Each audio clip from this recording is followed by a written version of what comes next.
উলামায়ে কেরাম এক সুনামগঞ্জের মানুষেরা আগামী নির্বাচন হবে, এটা আপনার জন্য ডিসিশন আপনার।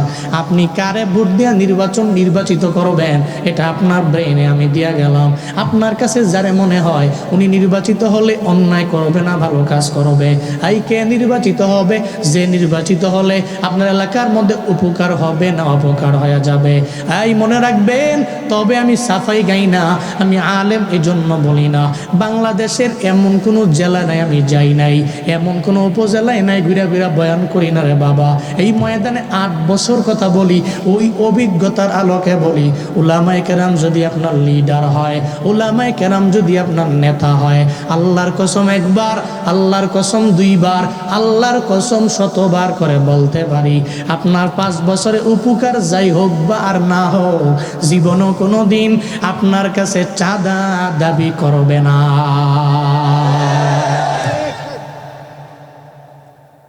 যার প্রমাণ মুফতি হেদায়েতুল্লাহ আজাদি, আমজাদ হুসাইন আশরাফি, যার প্রমাণ উলামায়ে কেরামরে ক্ষমতায় বসাইও, শরিয়ার আইনে বিচার কাজ ফয়সালা করবে এরা। যদি করতে পারে সমাজের মধ্যে দর্শন থাকবে না, অন্যায় থাকবে না, অবিচার থাকবে না।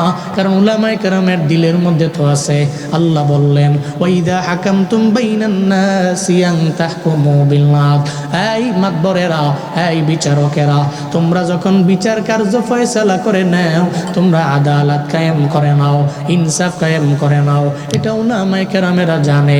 এজন্য যাদের অন্তরের মধ্যে জানা আছে, এরা যদি বাস্তবে এটা রূপ দেয়, জীবনে কোনোদিন একটা চোর চুরি করতে পারবে না। যখন দেখবে চুরি করার পরে একটা হাত নাই, ডান হাত কেটে ফেলে দেওয়া হলো, আবার চুরি করলো, আবার বাম হাতটা কেটে ফেলে দেওয়া হলো, আবার চুরি করলো, পা কেটে ফেললো, আবার চুরি করলো, পা কেটে ফেললো। এখন তো বান্দা আর জীবনে কোনোদিন চুরি করতে যাবে না, অন্যায় করতে যাবে না, মানুষের উপরে অবিচার করবে না, মানুষের উপরে জুলুম করবে না, নির্যাতন করার জন্য ওই বান্দা জীবনেও কোনোদিন আগাবে না। এক কথাই ইসলামী শরীয়তের মধ্যেই শান্তি, ইসলামী শরিয়ার বাইরেই সব অশান্তি, ঠিক কিনা?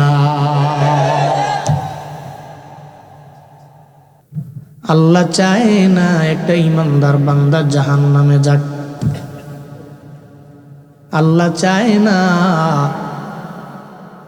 আল্লাহর উপরে বিশ্বাস স্থাপন করনে ওলা বান্দা গুনার কারণে আল্লাহকে ভুইলা জাহান্নামের পথে আগাক। এই জন্যই কোরআনের বিভিন্ন জায়গায় আল্লাহ বলেন, এই ঈমানওয়ালারা, আল্লাহ বলেন, এই ঈমানওয়ালারা, লা তুলহিকুম আমওয়ালুকুম ওয়ালা আওলাদুকুম আন যিকরিল্লাহ। সাবধান, ঈমান আনার কারণে তোমরা বড় দামি, কারণ তোমরা মুমিন। ঈমানদারের ঠিকানা জান্নাত। এই জন্য ঈমানদার জীবনে কোনোদিন আমার আল্লাহরে বলতে পারে না। ঈমানদার মনে করে সন্তান দেওয়ার মালিক আমার আল্লাহ, সম্পদ দেওয়ার মালিক আমার আল্লাহ। বিশম্বপুরের মুসলমান বলেন না আল্লাহ যে 3 সন্তানের মালিক আপনারে বানাইলেন, আপনার জীবনে কোনো দিন একটা সন্তান কি আপনি বানাইতে পারবেন?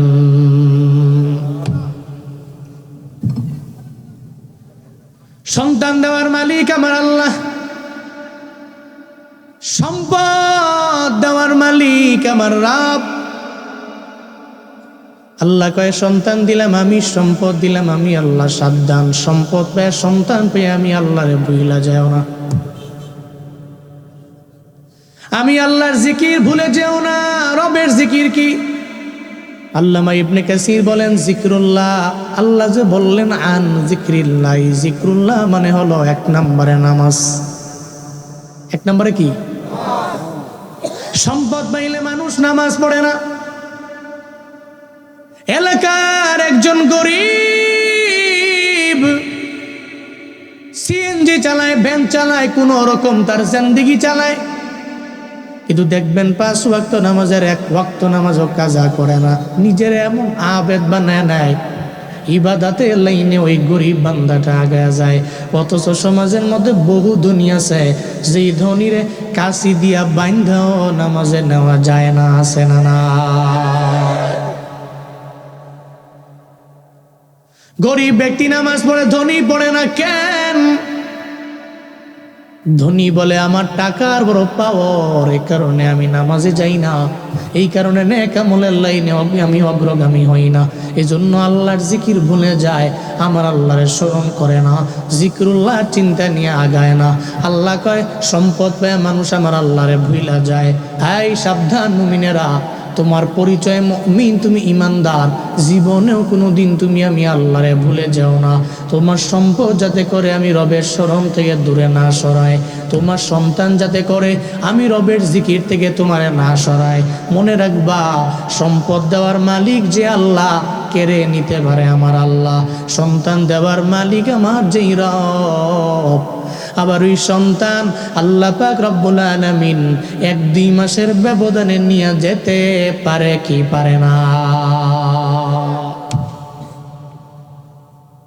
আল্লাহ কয়ে তোরে বড় মায়া করে আমি সম্পদের মালিক বানাইলাম। ও মুমিন, সম্পদের মালিক হয়েছ, তবে তুমি আমি রবের জিকির ভুলো না, কারণ আমি দিলাম, নিয়ে যাইতে পারে আমি রব। কারুনের সম্পত্তি ছিল না, গরিব ছিল, আল্লাহ পাক রব্বুল আলামিন মায়া কইরা দয়া কইরা ওরে সম্পদের মালিক বানায়া দিলেন আমার আল্লাহ।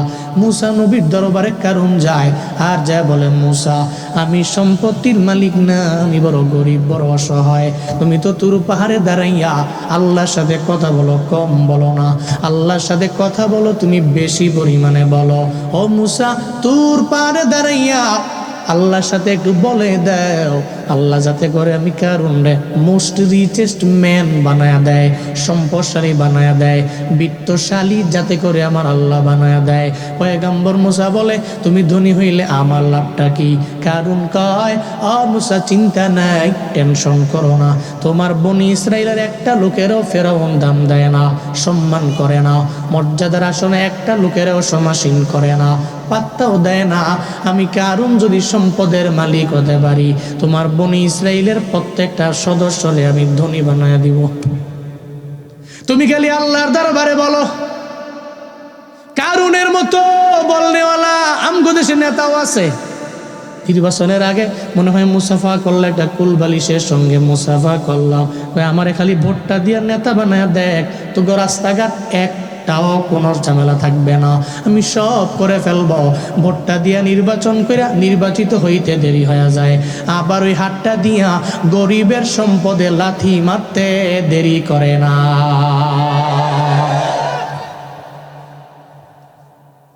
নির্বাচনের হাওয়া লাগলে দেখবেন গালের দাড়ি বড়, টুপি লাগায়, পাঞ্জাবি লাগায়, জুব্বাও লাগায়। কেন? মানুষের দরবারে ভালো সাজার জন্য। ভোটের আগে কয়েক, পরে হয়ে যায় আরেক, ঠিক না? কারুন কয় মুসা তুমি আল্লাহর দরবারে বলো, আল্লাহ যাতে করে আমরা ধনী বানায় দেয়। যদি আমি ধনী হইতে পারি, তোমার বনি ইসরাইলের একটা লোক গরিব থাকবে না, সবাইরে আমি সম্পদ দিয়া ধনী বানাবো। মুসা নবী দরবারে দাঁড়াইয়া আল্লাহকে ডাকে আর বলে হে মালিক, তুমি তো আমার কথা সব রাখো। ও আল্লাহ, তোমার দরবারে আমি আবদার জানাই, তুমি কারুন রে বড় লোক বানায় দাও, ধনী বানায় দাও। মুসা নবী আল্লাহর দরবারে দোয়া করলেন, কারুন ওর সম্পদের মালিক হয়ে গেল। এবার ধন দৌলতের মালিক হইয়া কয়েকদিন পরে মুসা নবীর কয় মুসা হু আর ইউ? সম্পদের মালিক হইয়া মুসা নবীর কয় মুসা হু আর ইউ? মুসা নবী কয় নাউযুবিল্লাহি মিন যালিক। কিরে কারুন, তুই না কয়েকদিন আগে গরিব ছিলি, তোর এই ধন দৌলতের মালিক তো আল্লাহ বানাইছেন। সিন্নি খেলি কার দ্বারা? মোল্লাই চিনলি না? আমি তোর বাহারে দাঁড়ায় রবের কাছে দোয়া করলাম, তো আল্লাহ তোরে সম্পদের মালিক বানাইলো। এখন আমারে কও হু আর ইউ? তুই দরকার ছিল আমারে বলা হাউ আর ইউ, তুই তো আমার কইতাছ হু আর ইউ, হইল কেমন? কারণ কয় বুঝো না, সম্পদের মালিক হয়েছি না। হ্যাঁ, দুনিয়াতে বাস্তবতা এটাই। গরিব থাকলে রব্রে স্মরণ করে বেশি, ধনী হয়ে গেলে গরিব অবস্থায় যে আল্লাহরে ডাকছে, ধনী হইলে আল্লাহরে ভুলে যায়। এটাই তো আল্লাহ বলছেন যে তুমি সম্পদ পেয়ে আর সন্তান পেয়ে আল্লাহরে ভুলো না, নিতে পারি আমি আল্লাহ। কারণ তো মুসা নবীর সাথে পুরো লাগালাগি অবস্থা। আর মুসা নবীও কয়েছে কারণ বাড়াবাড়ি করিস না, অতিবার বাড়িস না, সাবধান। বারবার ধমক দেয়, কিন্তু কারণ তো শুনে না। কারণ কয় দৌড়, তোমার মতো হুজুরের কোনো টাইম আছে আমার? মোল্লার দৌড় মসজিদ পর্যন্ত, তুমি হুজুর হুজুরে ব্যথাও, বেশি বুঝো? তুমি হুজুর মানুষ এবার নেতৃত্ব দিতে আসো? তুমি নেতাই বাগে, নেতা যাওয়ার আমি হবো, দুর্নীতি যা করার আমি করবো, চান্দা যা তোলার আমি তুলবো, আমি বড় লোক হবো।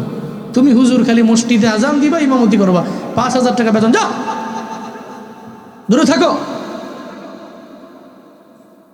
মুসা নবী কয় সিন্নি আমার দ্বারা খাইলা, তুমি আমারই চিনলে না, আচ্ছা ঠিক আছে যাও। কারণ নিজের মতো চলতে লাগলো। একটা পর্যায়ে মুসা নবীকে অপমান করার জন্য, সবার সামনে অপদস্থ করার লক্ষ্যে একটা পতিতা নারীর কাছে গেল। কি নারী? ভালো না খারাপ? খারাপ মহিলা। মহিলার দরবারে যায়, কয় কিরে পতিতা, আমি কারুন, মোস্ট রিচেস্ট, সম্পদ যা লাগবে তোরে দিয়ে দিব, শর্ত মুসা নবী একটা বিচার করবে, জেনার বিচার। তুই খালি অনেক গিয়া কবি যে মুসা নবী আমার সাথে জেনার কাজে লিপ্ত হয়েছে। নাউজুবিল্লাহ বাইজে, আরো জোরে করে নাউজুবিল্লাহ। কথাটা কি সত্য না মিথ্যা? মিথ্যা না? তো মুসা নবী এদিকে বসে রইলেন, এদিকে কারণ তারা ঠিক করছে, ম্যানেজ করছে, তোমারে ম্যানেজ করলাম, সম্পদ যা লাগবে সব তোরে দিব। এই তুই খালি খালি একবার কবি যে মুসা আমার সাথে জানা করছে। তো মহিলা মোটামুটি কমিটমেন্ট ওকে করলো, ওকে তোমার কমিটমেন্টে আমি রাজি, চলো। এদিকে মুসা নবী বসে রইলেন, একটু পরে জেনার বেচার বিচার হবে। কারণ গিয়া কয় মুসা একটু পরে জেনার বিচার হবে। বিচার কি জানাও? যদি বিবাহিত কোনো নারী কোনো পুরুষ যদি জেনার কাজের মধ্যে লিপ্ত হয়ে যায়, ইসলামী শরিয়া বলে তারে মাটির মধ্যে গাঢ় পাথর প্রস্তর আঘাতে তারে পাথর দিয়ে আঘাত করে দুনিয়া থেকে বিদায় করে দাও। এটাই তো বিচার, শরিয়ার বিচার। আমার দেশে যদি শরিয়ার বিচার চালু হইতো, ধর্ষণ বাড়তো না, বরং ধর্ষণ কমে যেত। কিন্তু শরিয়ার বিচার নাই, সব তো নিজের বানানো আইন দিয়ে আমার দেশ চলে। আমার দেশ যতদিন পর্যন্ত শরিয়ার বিচারে আইন বাস্তবায়ন না হবে, ততদিন পর্যন্ত আমার মেয়েরা, আমার বোনেরা, আমার মারা জীবনও কোনোদিন রাস্তার মধ্যে নিরাপদে বের হতে পারবে না, ঠিক কিনা? এই জন্য তো উলামায়ে কেরাম এক, আর দলের উলামায়ে কেরাম এক। সুনামগঞ্জের মানুষেরা আগামী নির্বাচন হবে, এটা আপনার জন্য ডিসিশন আপনার। আপনি কারে ভোট দিয়ে নির্বাচিত করবেন, এটা আপনার ব্রেইনে আমি দিয়া গেলাম। আপনার কাছে যারে মনে হয় উনি নির্বাচিত হলে অন্যায় করবে না, ভালো কাজ করবে, এই কে নির্বাচিত হবে, যে নির্বাচিত হলে আপনার এলাকার মধ্যে উপকার হবে না অপকার হয়ে যাবে, এই মনে রাখবেন। তবে আমি সাফাই গাই না, আমি আলেম, এই জন্য বলি না। বাংলাদেশের এমন কোনো জেলা নাই আমি যাই নাই, এমন কোন উপজেলায় নাই ঘুরা ঘুরা বয়ান করি না রে বাবা। এই ময়দানে 8 বছর কথা বলি, ওই অভিজ্ঞতার আলোকে বলি, উলামায়ে কেরাম যদি আপনার লিডার হয়, উলামায়ে কেরাম যদি আপনার নেতা হয়, আল্লাহর কসম একবার, আল্লাহর কসম 2 বার, আল্লাহর কসম 100বার করে বলতে পারি, আপনার 5 বছরে উপকার যাই হোক বা আর না হোক, জীবনও কোনো দিন আপনার কাছে চাঁদা দাবি করবে না।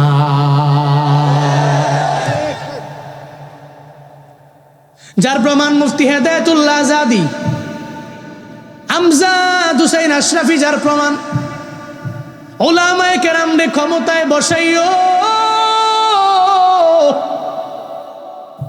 শরিয়ার আইনে বিচার কাজ ফয়সালা করবে এরা। যদি করতে পারে সমাজের মধ্যে দর্শন থাকবে না, অন্যায় থাকবে না, অবিচার থাকবে না। কারণ উলামায়ে কেরামের দিলের মধ্যে তো আছে। আল্লাহ বললেন ওয়াইদা হাকামতুম বাইনান নাসি আন তাহকুমু বিল আদল। এই মাতবরেরা, এই বিচারকেরা, তোমরা যখন বিচার কার্য ফয়সালা করে নাও, তোমরা আদালত কায়েম করে নাও, ইনসাফ কায়েম করে নাও। এটা উলামায়ে কেরামেরা জানে। এজন্য যাদের অন্তরের মধ্যে জানা আছে, এরা যদি বাস্তবে এটা রূপ দেয়, জীবনে কোনোদিন একটা চোর চুরি করতে পারবে না। যখন দেখবে চুরি করার পরে একটা হাত নাই, ডান হাত কেটে ফেলে দেওয়া হলো, আবার চুরি করলো, আবার বাম হাতটা কেটে ফেলে দেওয়া হলো, আবার চুরি করলো, পা কেটে ফেললো, আবার চুরি করলো, পা কেটে ফেললো।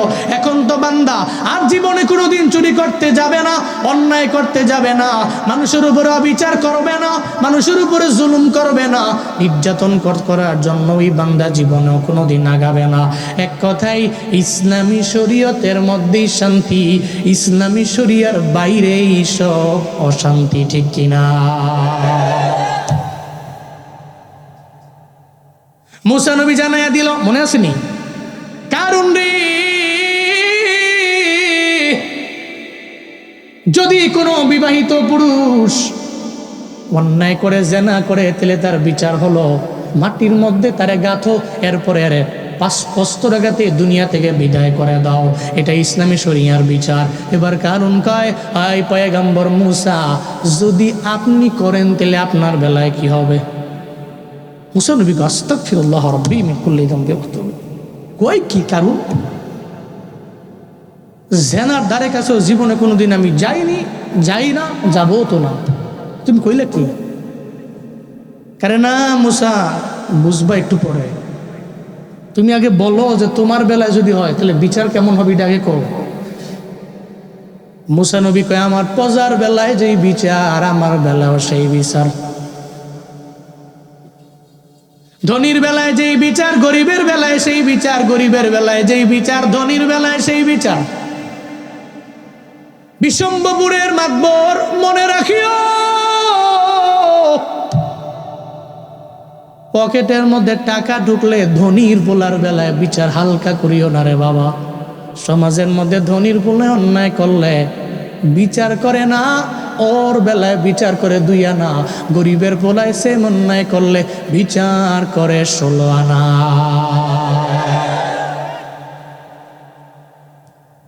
গরিবের বেলায় যেই বিচার, ধনীর বেলায় সেই বিচার। মুসা কয়, আমি ইমামে আদিল। কারণ রে, তুই আমায় বলো না কি বলতে চাও?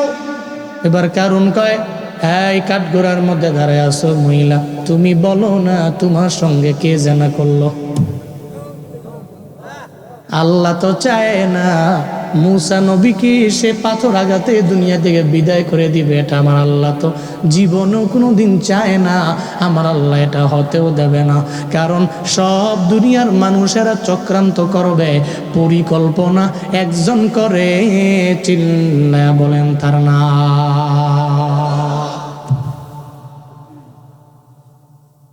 কারণ চক্রান্ত করে ফেললো, মুসাকে আমি মাটির নিচে গাড়বো, পাথরের আঘাতে ওরে দুনিয়া থেকে বিদায় করে দেওয়া হবে। এবার ওই মহিলারে বলে, এই মহিলা তুমি বলো তোমার সঙ্গে জানার কাজের মধ্যে কে লিপ্ত হয়ে গেল? মহিলা একটা বলতে গেল, কিন্তু আল্লাহ পাক ওর জবানটারে ঘুরাইয়া দিছে। সুবহানাল্লাহ, জোরে পড়বেন না, চিল্লা বলেন না, খেলা কাদের কুদরত দারি বরকামাল, আনতা রব্বি আনতা হাসবি জুল জালাল, তুহি কাদির জলিলুল্লাহ জাহাদার বহর হালে, তুহি মেরা নগহদার। ওয়ামাকারু ওয়ামাকারাল্লাহ ওয়াল্লাহু খায়রুল মাকিরিন।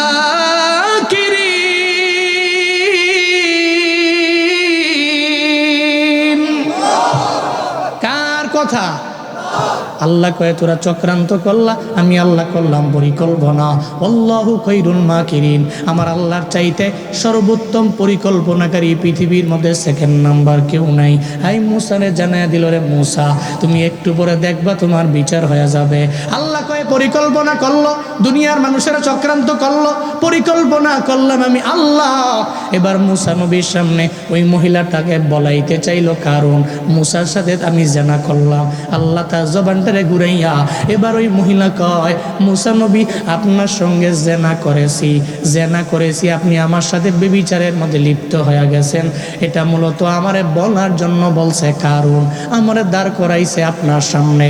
এবার বলেন তো মুসা নবীর রাগ বাড়ে না কমে?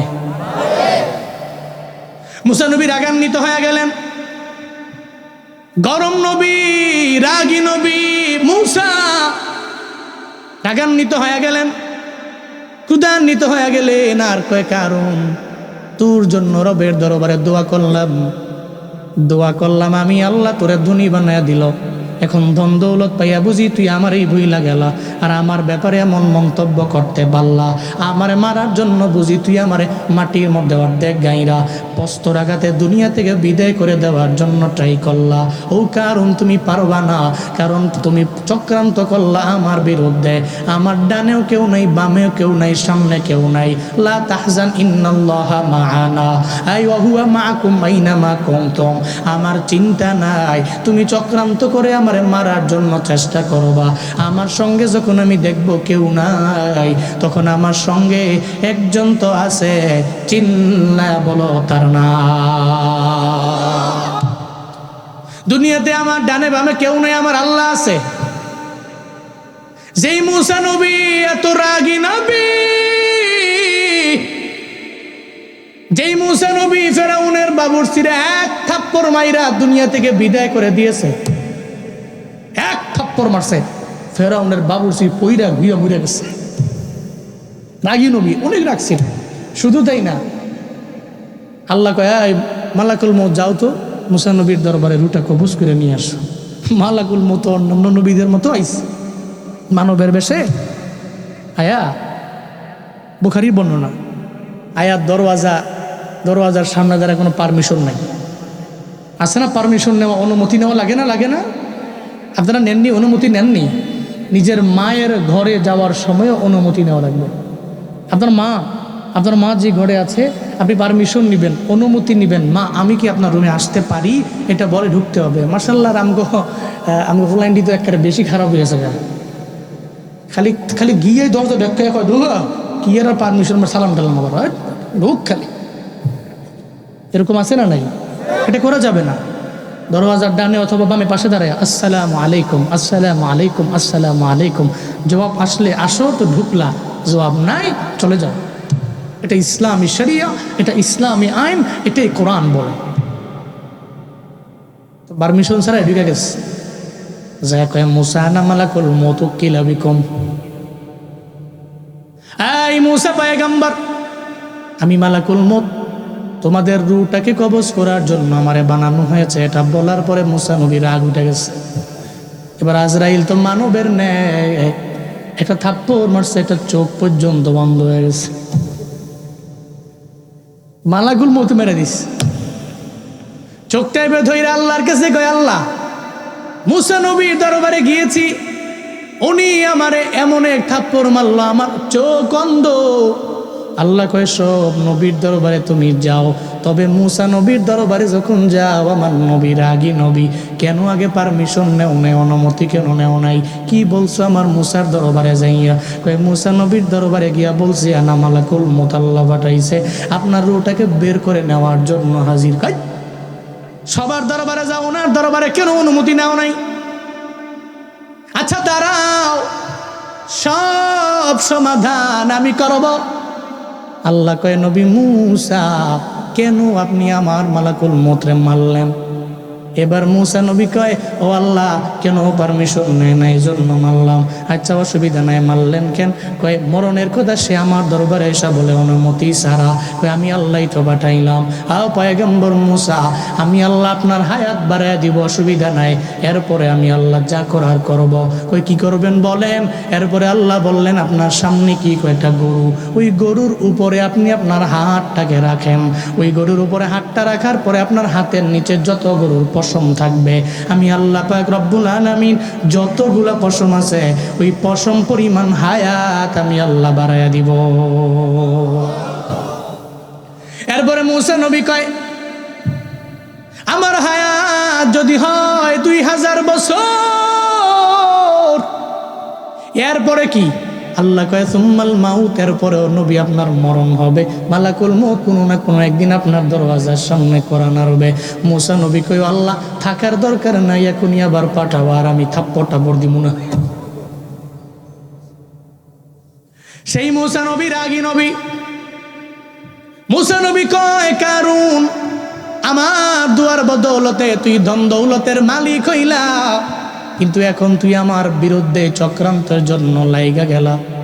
আল্লাহর কাছে মুসা নবী ডাক দেয়, ও আল্লাহ, কারুন তো এতবার বেড়েছে, আমি মুসা চাই না এবার কারুনের শাস্তি না হোক, এটা আমি চাই না। ওরে শাস্তি দেওয়ার জন্য আমি বহু চাই, তুমি আমারে কোনো একটা বিষয়ে পারমিশন দিয়া দাও, ক্ষমতা দিয়া দাও, আমি কারুনরে ধ্বংস করবার চাই আমার আল্লাহ। আল্লাহ কয়, নবী মুসা অসুবিধা নাই, আমি আল্লাহ আপনারে পাওয়ার দিয়া দিলাম, পাওয়ার। এই জমিনের মালিক আমার আল্লাহ। আল্লাহ কয়, নবী মুসা এই জমিনের পাওয়ার আমি আল্লাহ আপনারে দিয়া দিলাম। আপনি জমিন কিনলেন, দলিল করেন নাই, পাওয়ার দলিল আছে না নাই? আছে নি? যারা জমি জমা কিনে না এরা তো বুঝেও না।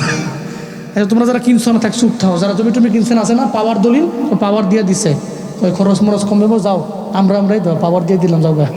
তো পাওয়ার দলিলের পাওয়ার দলিল মানে পাইয়া গেছে, হ্যাঁ জমির মালিক সে হয়ে গেছে, অসুবিধা নাই, এই জমি খাইতে পারো। তো আল্লাহ মুসা নবীরে জমির পাওয়ার দিয়া দিলেন। সুবহানাল্লাহ পড়বেন না? জমিনের মালিক কে? আপনি এই জমির মালিক, আপনি আরেকটা বেড়ার পাওয়ার দলিল দিয়া দিচ্ছেন, এরপর থেকে আপনি মালিক আছে না? আর আপনার নাই তখন বেড়ার পাওয়ার, বেড়া এই জমিন যা মন চায় তাই করবো। কথা কোন ঠিক কিনা বলেন?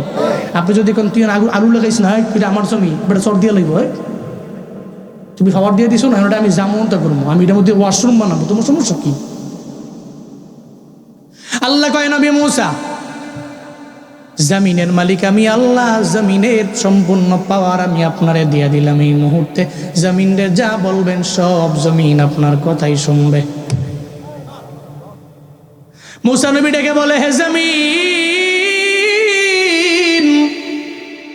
কারুন তার যত সম্পত্তি আছে সব সম্পত্তিগুলা কারুন সহ তার টাকনো বরাবর ডাবায়া দাও। এবার কারুন যখন টাকনু বরাবর ডেবে গেল, মুসারে কয়, মুসা তুমি আমার চিনো নাই, আমি কে? আমার নাম কারুন, আবার সম্পদের মালিক আমি কারুন। তুমি মনে করছো আমি ফেরাউন? না না, আমি ফেরাউনের মতো না, এর চাইতে বড় পাওয়ারওয়ালা। হাই তুমি আমার টাকনু বরাবর ডাবাইয়া জীবনেও কোনো দিন আমার দরবার থেকে বাঁচতে পারবা না। পৃথিবীতে জালেমরা ওরা জানে না ওদের পতন হবে, এরা পতনের আগের দিনও দেখবেন অনেক বড় বড় কথা মিডিয়ার মাধ্যমে কয়, অথচ জানে না একদিন পরেও তো ওর নাম ওই এলাকার মধ্যে কেউ নিতে পারবে না। ওরে মারার জন্য জনতারা, ছাত্র জনতা ওর বাড়ি পর্যন্ত আগে যায়। আর যদি 1 ঘন্টা সময় থাকে, ওই জালেম রে টুকরা টুকরা কইরা নদীর মধ্যে ভাসায়, ঠিক কিনা? একদিন আগেও যদি মাফ চাইতো, নিজেকে যদি বিনয়ী বানাইতো, তাহলে ওই দিন উনি বেঁচে যাইতো, কারণ বিনয় বড় দামি। কিন্তু এরপরেও জালেমরা মরার আগেও কয়, আমি তোর উপরে জুলমের মাত্রা বাড়াইয়া দিব, দিকে রাহিস, আমি তোর একদিন বিচার করবই করবই করব। এটা বলে কারুন, কয় মুসা তোমার বিচার আমি করব। মুসা নবী কয়, তোর পাওয়ার নাই, তুই চাইলেও আর পারবি না। টাকনু বরাবর যখন ডেবে গেল, এবার মুসা নবী কয়, এই জমিন, আমি চাই না এই কারুন টাকনু বরাবর ডাইবা আবার উঠে যাক। আল্লাহ পাক রব্বুল আলামিন এই জমিনের পাওয়ার তোমারে দিয়া দিল, এই জমিন তুই আমার কথা শোনা লাগবে। এবার কারণ রে তুই হাঁটু বরাবর মাটির নিচে নিয়ে যাও। সঙ্গে সঙ্গে জমিন হাঁটু বরাবর হাঁটুর নিচ পর্যন্ত নিয়ে গেল। এবার কারণের মনের মধ্যে ভয় ঢুকে গেল, মুসা রে কি হইতেছে? মুসা কি করতেছ? মুসা আমি তো ডেবে যাচ্ছি রে মুসা। মুসা নবী কয় এবার কৌকে টাকনু বরাবর পর্যন্ত যাইয়াও যদি বিনয় নিয়ে বলতাম মুসা আমারে মাফ কইরা দাও, জীবনে কোনোদিন আর সম্পদের বাহাদুরি দেখাবো না। আমি আল্লাহরে বলতাম আমার আল্লাহ কারণ রে তুমি মাফ করে দাও। আল্লাহ পাকরে বলার পরে আমার আল্লাহ তোমারে মাফ করে দিত। কিন্তু তুমি জীবনের শেষ মুহূর্তে আইসাও টাকনু বরাবর ডাইবাও তো আমার দরবারে অন্যায় আচরণ করলা, আর তোমার ছাড় দেওয়া হবে না। যত দিয়া দিলাম দিয়া দিলাম। কারণ আল্লাহর ধরা এমন ধরা, আল্লাহ একবার ধরে, দুইবার ধরে, তিনবার ধরে এমন না, একবারই ধরার মতো ধরে। যখন ধরে তখন হেলিকপ্টার দিয়ে দিল্লিতে মামু বাড়ি যাওয়া লাগে। এদের একটারও ছায়া বাংলার জমিনে পাওয়া যায় না। ঠিক কিনা বলো? আল্লাহর ধরা বড় ধরা। এই কারণ তুই হাঁটু বরাবর ডাবছ, এখন আল্লাহ নাই, এখন হাঁটু বরাবর ডাইবা গেলা। হাঁটু বরাবর ডাবলো, এরপরে কারণ কয়ে তুমি আমারে বাঁচাও, কয়ে আর সময় নাই। এবার আবার মূসা নবী কয় এই জমিন তো তোর তো আমারে তো পাওয়ার দিয়ে দিল, এই জমিন এখন তারে মাজা বরাবর ডাবায় নাও। কারণও ডাবে, কারণের সব সম্পত্তিও মাটির নিচে ডাবতে লাগলো। এরপরে আবার মূসা নবী জমিন রে আদেশ করলেন, জমিন আবার এই কারণ রে তুই বুক বরাবর ডাবায় দাও। বুক বরাবর যখন ডেবে গেল, একটা পর্যায়ে গলা বরাবর ডেবে গেল। এবার কারণ কয় মুসা রে আমারে বাঁচাও। মুসা কয় আর তুমি বাঁচতে পারবা না। চিল্লা বলেন খেলা কার? মুসারে কয় বাঁচাও। মুসা নবী কয় বাঁচতে পারবা না। মুসা নবী বলেন তুমি চক্রান্ত করে আমারে মাটি নিচে ডাবাইয়া তুমি আমারে মারার জন্য ট্রাই করলা, কিন্তু দেখো না আমার মাওলার পরিকল্পনা, তুমি তো মাটির নিচে ডাবতেছো, গলা বরাবর ডাইবা গেল। এরপরে কয় বাকি আছে আর শুধু মাথাটা, এটা কর বাকি রাইখা লাভ নাই। এবার মূসা নবী কয় ও জমিন আর দেরি কইর না। এবার ওই কারণের মাথা সহ তার পুরা বডিটা মাটির নিচে ডাবাইয়া দাও। বলতে দেরি সঙ্গে সঙ্গে এবার কারণের পুরা বডিটাই জমিনের মধ্যে ডেবে গেল। তার যত সম্পত্তি আছে সব জমিনের মধ্যে পুঁতে গেল। মুফাসসিরিনে কেরাম বলেন এখনো হাদিস শরীফের মধ্যে প্রকাশ্য দিবালোকের ন্যায় আছে। মুহাদ্দিসরা বলেন কিয়ামত পর্যন্ত কারণের সম্পত্তি আর কারণ জমিনের নিচে ডাবতেই থাকবে, ডাবতেই থাকবে, ডাবতেই থাকবে। হাসরের ময়দান যেদিন কায়েম হবে, ও আখরাজাতিল আরদু আসকালাহা ইযা জুলজিলাতিল আরদু জিলজালাহা, যখন জালজালা হবে, ইসরাফিলের ফুয়ের আওয়াজে যখন কিয়ামত কায়েম হয়ে যাবে, ওদিন তো জমিন তার সব বের করে দিবে। ওদিন জমিন কারণের যত সম্পত্তি আছে সব সম্পত্তি ওদিন বের করবে। ওদিন কারণ জমিন থেকে বের হতে পারবে রে বাবা। এর মানে বোঝা গেল কারণের সম্পদের মালিক বানাইছে আমার আল্লাহ। আবার এই সম্পদ আমার আল্লাহ কেড়ে নিয়ে গেলেন। ওই সম্পদের মালিক কারণ হওয়ার পরেও নিজের শিয়া সন্তান আল্লাহর দরবারে কানবে আর বলবে আল্লাহ রব্বির হামহুমা কামা রাব্বায়ানি সগীরা। ওই সন্তান তোমার কবরের পাশে দাঁড়াইয়া দোয়া করবে, একটা সন্তানরেও মাদ্রাসায় পড়াইয়া আলেম বানাও। ও আল্লাহ এই এলাকার সব মানুষগুলারে একটা সন্তান হইলেও হাফেজ আলেম বানানোর তৌফিক তুমি দাও। চিল্লা পড়ে না আমিন, আরো জোরে পড়ে না আমিন।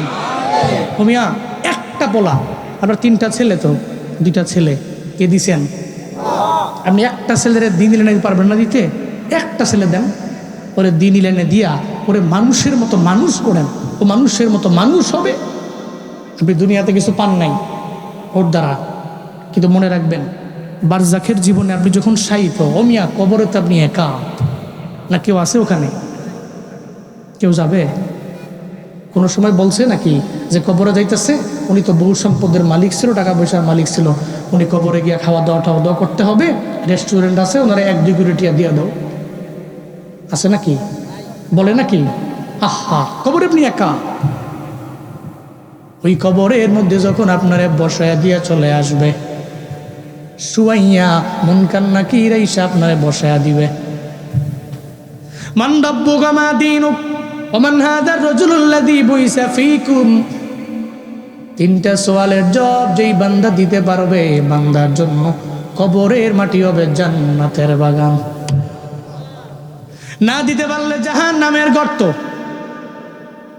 বিশম্বপুরের যুবক,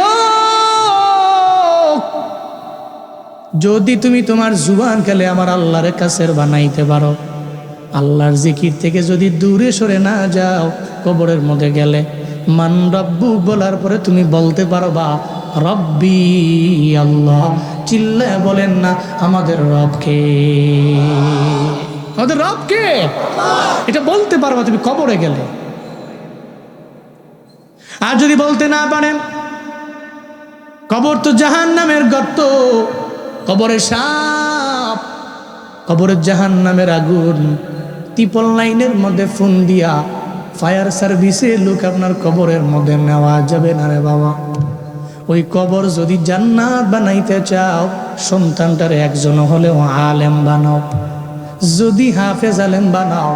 সন্তান মা বাবার কবরের পাশে গিয়া দাঁড়াইয়া মুনাজাত ধরবে, আল্লাহর দরবারে কানবে, ও আমার আল্লাহ, আমার মা বাবার কবর তুমি জান্নাত বানাও।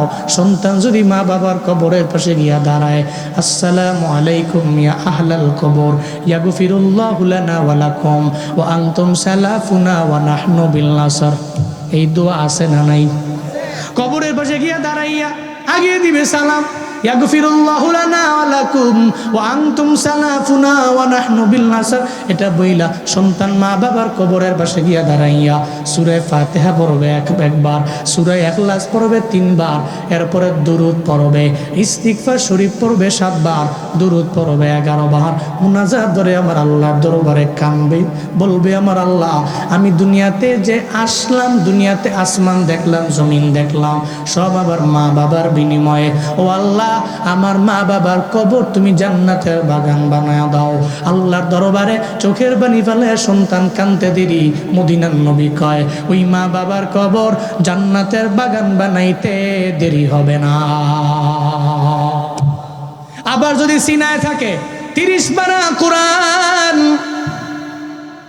এই পোলা যদি হয় হাফেজে কোরআন, ও যদি হয় আলেম, ও কবরের সামনে গিয়া দাঁড়াইয়া, পাশে দাঁড়াইয়া আপনার আমার জন্য রবের দরবারে দোয়া করবে, রব্বির হামহুমা কামা রব্বায়ানি সগীরা।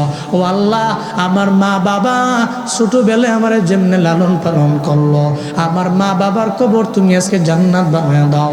তোমার জান্নাতি যত হাওয়া আছে আমার মা বাবার কবরে বয়া দাও।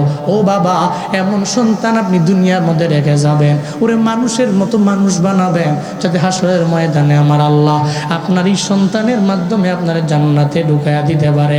মদিনার নবী কয়, কেউ যদি একটা সন্তানের মাদ্রাসায় পড়াইয়া ওরে যদি ভালো মানুষের মতো মানুষ বানায়, ও কোরআন শিখলো আর কোরআন অনুযায়ী নিজের জিন্দেগি চালাইলো, কি ফায়দা হবে? হাসরের ময়দানে বলবে, ও হাফেজ কোরআন, জান্নাত তোর জন্য রেডি, যা জান্নাতের মধ্যে চলে যা। হাফেজে কোরআন জান্নাতের মধ্যে যাওয়ার আগে আল্লাহরে বলবে, আল্লাহ আমি জান্নাতের মধ্যে যেতে পারি না। কেন রে, জান্নাতে কেন যাব না? আমি একা একা যাইতাম না, আমার বিশম্বপুরের মা বাবারে কেমনে জান্নাতে নেওয়া লাগবে, এই চিন্তা নিয়ে আমি তোমার দরবারে দাঁড়িয়ে রইল। আল্লাহ পাক বলবে, হাফেজরে তুই কি বলবার চাও? বলবে, আল্লাহ আমি ছিলাম বড় গরিব, বড় অসহায়, আমার মা বাবা আমারে কষ্ট করে করে মাদ্রাসায় পড়াইলো, আমার মায়ের নিজে না খাইয়া আমারে খাওয়াইলো। কত দিন এমন হয়েছে মাদ্রাসায় যাওয়ার পথে আমার মা ডিম সিদ্ধ করলো 2টা, আমি মনে করলাম মায়ের জন্য একটা, আমার জন্য একটা। আমার মায়ের 2টা ডিম আমারে খাওয়াইয়া আমারে কয় সন্তান আমি আমার জন্য ডিমটা সিদ্ধ করতেছি, তুমি মাদ্রাসায় যাও, তোমারে বিদায় দিয়া একটু পরে আমি ডিমটা খেয়ে নেব, অসুবিধা নাই। অথচ আমি দেখছি আমার মা কোনো দিন একটা ডিমও খায় না, সব আমারে খাওয়াইলো। এক গ্লাস দুধ আমার মা লইয়া আমারে খাওয়ানোর জন্য আমার মা এত পরিমাণে কষ্ট করে করে আমারে মাদ্রাসার মধ্যে নিয়ে গেল। আমার 30 পারা কোরআন সিনার মধ্যে ঢুকানোর জন্য আমার মায় এত পরিমাণে কষ্ট করলো। ও আল্লাহ, আমার বাবা তো নিজে নতুন পাঞ্জাবিটা পর্যন্ত কিনতে পারে নাই। ঈদের দিন আমার বাবা স্যার একটা পাঞ্জাবি পইরা ঈদের ময়দানে গেল। ঈদের আগের দিন আমারে নিয়ে গেল বিশ্বম্ভপুরের বড় এক মার্কেটে নিয়ে। আমার বাবায় কয়, ও সন্তান, আগামীকাল ঈদের দিন আমি তোর জন্য একটা পাঞ্জাবি কিনবো। কিন্তু আমি তাকায়া দেখছি আমার বাবায় নিজের জন্য কিনে না, খালি আমারে কিনা দেয়। একটা টুপি কেনার জন্য বাবায় যায়, সংসারের অভাবের কারণে বাবায় টুপি কিনে না। আমি ঈদের দিনে দেখছি একটা সেরা পাঞ্জাবি বইরা সেরা টুপি বইরা আমার বাবা ঈদের ময়দানে যায়। ও আল্লাহ, যেই বাবা আমারে এত কষ্ট করে দুনিয়াতে আমারে বড় বানাইছেন, যেই মা আমারে কষ্ট করে মাদ্রাসায় পড়াইলেন, আল্লাহ গো, ওই মা বাবারে ছাড়া আমি জান্নাতের মধ্যে যেতে পারি না। আল্লাহ বলবে, তুই কি বিল বলবার চাও আমারে বলো।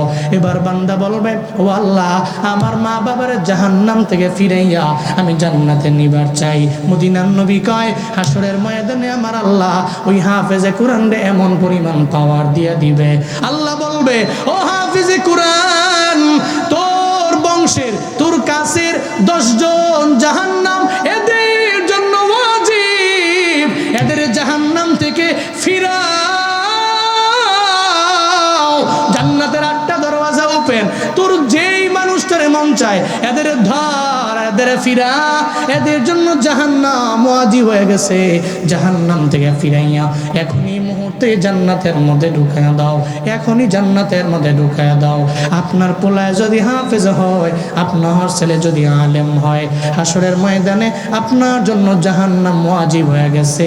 ওই জাহান্নাম থেকে ফিরাইয়া আপনার জান্নাতের মধ্যে আপনার ছেলে নিয়ে যাবে। এই বিশ্বম্ভপুরের বাবারা, এই জন্য আমি বারবার এই জন্য এই কথাটাই বলি, সন্তান দেওয়ার মালিক আমার আল্লাহ, সম্পদ দেওয়ার মালিক আমার আল্লাহ। যে কোনো সময় সম্পদ নিতে পারে, যে কোনো সময় সন্তান নিয়ে যাইতে পারে। আজকে থেকে নিয়ত করে নেন, সন্তানগুলোরে আমি মানুষের মতো মানুষ বানাবো, আল্লাহর পথের পথিক বানাবো। আর আমার সম্পদ আমি অন্যায় লাইনে খরচ করব না, আমি না করব অপচয়, না করব আমি কিপটামি, আমি দ্বীনি লাইনে খরচ করব। কারা কারা পারবেন 2টা হাত তুলে আমার আল্লাহরে দেখান। আল্লাহ প্রত্যেকের হাতগুলো আপনি কবুল করে নেন।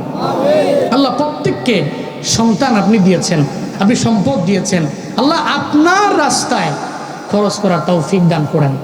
হাত নামান, জোরে পড়ে না আমিন। ভাই সব এই প্রোগ্রামটা মাদ্রাসার পূর্ব মেরুয়াখোলা খাদিজা নুরানিয়া হাফিজিয়া মাদ্রাসা, এই মাদ্রাসার মাহফিল, এই মাদ্রাসার প্রোগ্রাম। মাদ্রাসায় আসার সময় আমার ওই নুরুল আমিন ভাই বলতেছিল এই মাদ্রাসার কিছু ঘাটতি আছে।